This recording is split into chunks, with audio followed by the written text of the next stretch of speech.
Նյութոն որտեղ ասել էի, որ խորհրդային շրջանում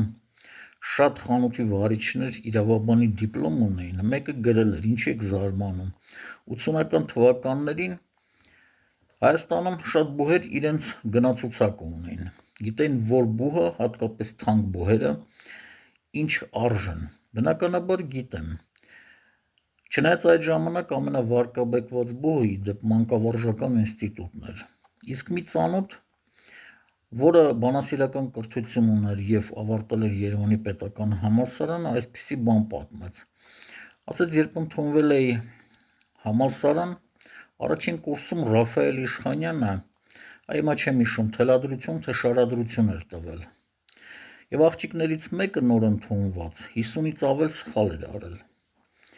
ասում է Ռաֆայել Իշխանյանը, երբ մտավ լսարան,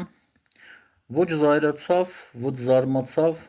պարզապես աղջկան հարցրեց, աղջիկ ջան, հայրիկդ ինչ է աշխատում, ասում է աղջիկը կանգնեց և ասաց, կոլխոզի նախագահ,